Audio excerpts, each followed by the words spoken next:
Bhastrika Pranayama. Bhastrika Pranayama can be done in a fast-paced or in a slow-paced. In this, what happens? The complete inhalation and exhalation gives the maximum amount of oxygen to your lungs and to your body. In fact, Bhastrika resembles the bellows or the blowing of the bellows. Just like the blacksmith, when he's working, he needs the bellows, he kind of pumps in the bellows so that there is maximum air on the fire, and the fire it kind of gets bigger and the fire gets stronger. Sit comfortably on a mat or on a folded blanket or on a chair. Preferably, you may sit in Sukhasana, Padmasana or any of the seated meditative postures, subject to keeping your head and back aligned and your back erect. Your palms can be either in Chin Mudra or Jnana Mudra, placed on your knees and your shoulders relaxed. Now in Bhastrika Pranayama, what happens is that before you start, you need to take a deep inhale and you need to fill the air up to the brim.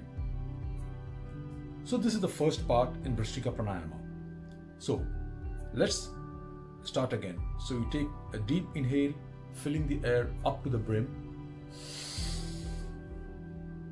And then, so there is rapid inhalation and rapid exhalation.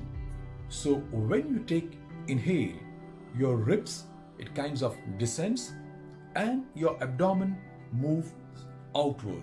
So when you exhale, your ribs kind of goes upward and your abdomen goes inward. The breathing, like the inhale and exhalation, has to be a slight exaggeration. And when you exhale, there has to be slight hissing sound.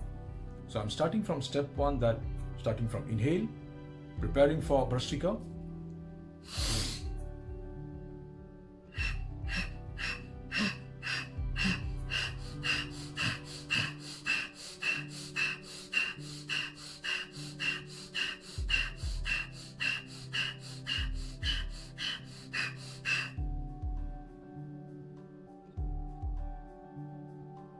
So once you finish 10 to 15 repetitions of that, take a deep inhale and slowly exhale.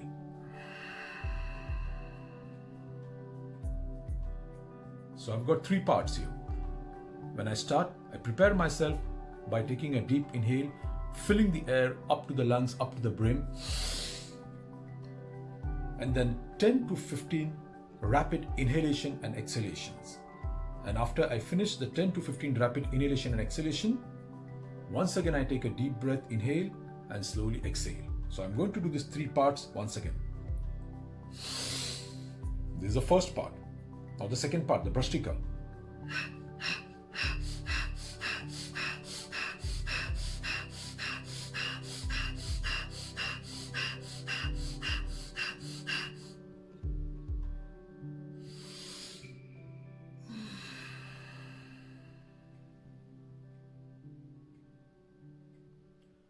To begin with, you can do 10 to 15 repetitions, then take about 30 seconds break, then again do the second round of about 10 to 15 repetitions, then take 30 seconds break.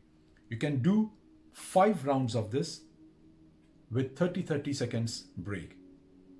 Now in Bhastrika Pranayama, when you kind of slightly progress, you can increase even up to 30 or 40 repetitions, or you can go to maximum 80 repetitions.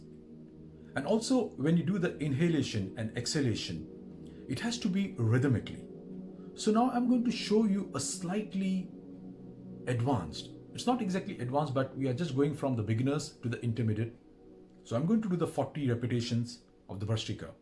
The first part is I'm preparing myself with a deep inhale, filling the air up in the lungs up to the brim. And then second part is rapid rhythmic inhalation and exhalation. And the third part is the ending part. After I finish the repetitions, 40 repetitions, I'm going to take a deep inhale and then exhale. Like I said, your hands will be placed on your knees in Chin Mudra or in Jnana Mudra. Your back has to be straight and your eyes closed. And if you have any saliva in your mouth, always better to swallow the saliva before you start any of the pranayama practices.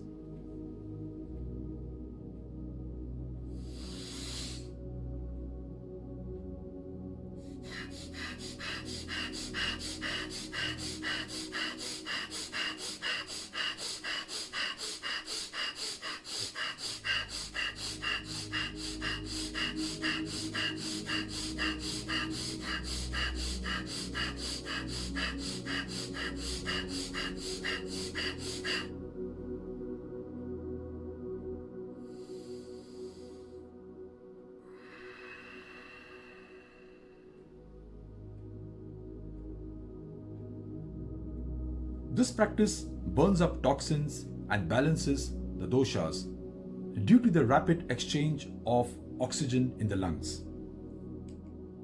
There is an increase in the exchange of oxygen and carbon dioxide in and out of your bloodstream.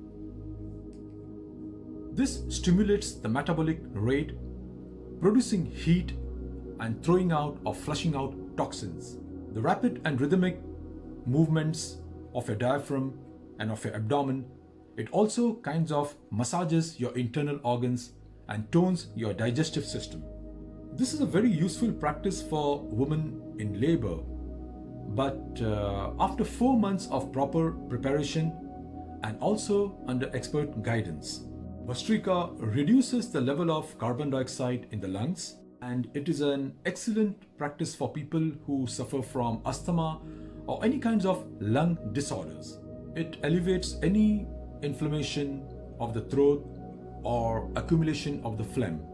It balances and strengthens the nervous system, inducing peace and tranquility and giving lots of peace of mind, and prepares you for dharana and dhyana. Bhastrika is a dynamic practice. It requires a lot of physical energy, so beginners are advised to take some rest after every 10 or 15 repetitions.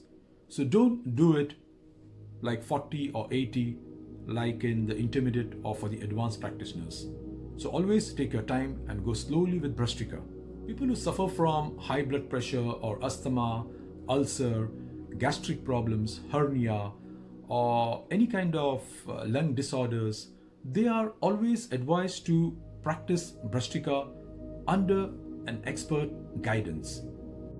If you have a feeling of faintness or excessive perspiration or the vomiting sensation, that means you are not doing Bhastrika properly. Your method is incorrect. Avoid violent respiration. Don't do it like that. And also do not have any contortions on your face. There should not be any contortions on your face. Bhastrika has to be done in proper control and without exaggerating your shoulders and your body. Like I see many people, they kind of post their videos about Bhastrika where they are doing a kind of a very violent form of Bhastrika. In fact, it is not advised to do Bhastrika in that manner.